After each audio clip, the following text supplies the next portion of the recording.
Hyderabad Basheerbagh press club లో assigned భూములు పూర్తి పట్టా హక్కుల కల్పనపై రౌండ్ టేబుల్ సమావేశం జరిగింది. తెలంగాణ సమాఖ్య ఆధ్వర్యంలో జరిగిన సమావేశంలో మేధావులు పాల్గొన్నారు. రాష్ట్రంలోని భూ సమస్యలు, వాటి పరిష్కారాలపై చర్చించారు. కాంగ్రెస్ ఇచ్చిన అసైన్డ్ భూములను బీఆర్ఎస్ గుంజుకుందన్నారు. పేదలు భూమి అమ్ముకునే పరిస్థితులు తేవొద్దన్నారు. రాష్ట్రంలో భూ సమస్యలపై చర్చ జరగాలన్నారు రైతు సంఘం నాయకులు కనగంటి రవి. ఇప్పటికే పరిశ్రమల కోసం అనేక ఎకరాల భూమిని కేటాయించారన్నారు. అసైన్డ్ భూముల విషయంలో ప్రభుత్వంపై ఒత్తిడి తేవాలన్నారు. తెలంగాణ సమాఖ్య ఆధ్వర్యంలో అసైన్డ్ భూములు పూర్తి పట్టా హక్కుల కల్పనపై సమావేశం జరిగింది.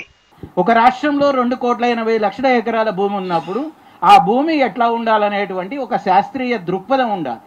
ఒక భూమి వినియోగ విధానం ఉండాలి. భూమి ఒకళ్ళ చేతుల్లోనే 100 ఎకరాలు జమ కాకుండా భూ గరిష్ట పరిమితి చట్టం ఉండాలి. భూమి పంపిణీ చేసిన తర్వాత పేదల చేతుల్లో నుంచి, దళితుల చేతుల్లో నుంచి ఆ భూమి జారిపోకుండా ఒక అసైన్డ్ భూముల రక్షణ చట్టం ఉండాలి. అన్ని ప్రభుత్వాలు ప్రాజెక్టుల పేరుతో పేదల దగ్గర నుంచి అసైన్డ్ భూములు లాక్కుంటుందన్నారు సీనియర్ జర్నలిస్ట్ పాషం యాదగిరి. ఉమ్మడి ఏపీ మాజీ సీఎం దామోదర సంజీవయ్య ఒక్కరే 6 లక్షల ఎకరాలను పేదలకు పంచారని తెలిపారు. ఆ తర్వాత వచ్చిన ప్రతి ప్రభుత్వం భూములను గుంజుకుందని ఆరోపించారు. ఆదివాసీ, దళితులకు భూ హక్కులు కల్పించాలని, లేదంటే వ్యవస్థ మొత్తం నాశనం అవుతుందన్నారు పాషం యాదగిరి. సంజీవయ్య ముఖ్యమంత్రి అయినాక మొట్టమొదటిసారి అసైన్డ్ భూములు ఆయన తీసుకొచ్చిండు. 6 లక్షల ఎకరాల భూమి ఆయన దళితులకు ఇచ్చిండు. చెన్నారెడ్డి టైం దాకా ఇచ్చారు. ఆ తర్వాత అన్ని భూములను గుంజుకోవడం, చెన్నారెడ్డి తర్వాత అన్ని భూములు గుంజుకోవడం మొదలైంది. ఎవరైతే పోడు చేసుకుంటారో, పోడు చేసుకుంటే కనుక ఆ భూమి వాళ్ళదే అని చెప్పినారు, పట్టాలు ఇచ్చేయాలని చెప్పినారు. కానీ ఈ ప్రభుత్వాలు, వరుసగా అన్ని ప్రభుత్వాలు ఆదివాసులను ఆ భూముల నుంచి తొలగించేసినాయి. ఎక్కడ ప్రాజెక్టు కట్టినా, ఎక్కడ పరిశ్రమలు పెట్టినా మొట్టమొదటి 80% భూములు ఆదివాసులే పోతున్నాయి. తర్వాత అసైన్ భూములు పోతాయి. అసైన్ భూములకు పైసా ఇచ్చేది లేదు. ఇది చాలా దారుణమైన విషయం. ఇది ఎందుకంటే ఆదరబాదర నిర్ణయాలు తీసుకోకుండా ఒక కమిటీ, అన్ని రంగాల నిపుణులతో కమిటీ వేసి ల్యాండ్లను, అసైన్ ల్యాండ్లను ఏ రకంగా మరి అమ్ముకునే హక్కు ఇస్తారా, గవర్నమెంట్ కొంటుందా, ఏ రకంగా చేస్తుందో కమిటీ వేసి, కమిటీ సూచన ప్రకారం ప్రభుత్వం ముందుకు పోవాలని నేను కోరుకుంటున్నా. భూమి బంగారం కన్నా విలువైనదిగా మారిందన్నారు ఇండియన్ జర్నలిస్ట్ యూనియన్ అధ్యక్షులు శ్రీనివాస్ రెడ్డి. గత ప్రభుత్వం రైతులకు పెట్టుబడి సాయం చేస్తామని మోసం చేసిందన్నారు.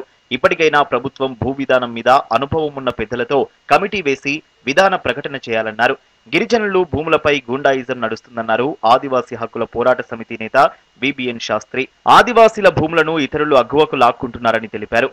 ఏ ఒక్క ఫైలు గవర్నమెంట్ దగ్గరలో రెవెన్యూకు సంబంధించి, పట్టాదారు పాస్ పుస్తకాలకు సంబంధించి ఒక ఫైల్ లేదని చెప్పేసి, ఇదేమిటి మీ దగ్గర లేవా? నాకు 3 రోజులలోగా ఫైల్స్, నేను అడిగిన 172 ఫైల్స్ ఎక్కడ పెట్టకపోతే ఎవరి దగ్గర ఉన్నాయో, ఎక్కడ ఉన్నాయో నాకు అడ్రస్ ఇవ్వండి, తెచ్చుకునే శక్తి మాకున్నది అని చెప్పాడు.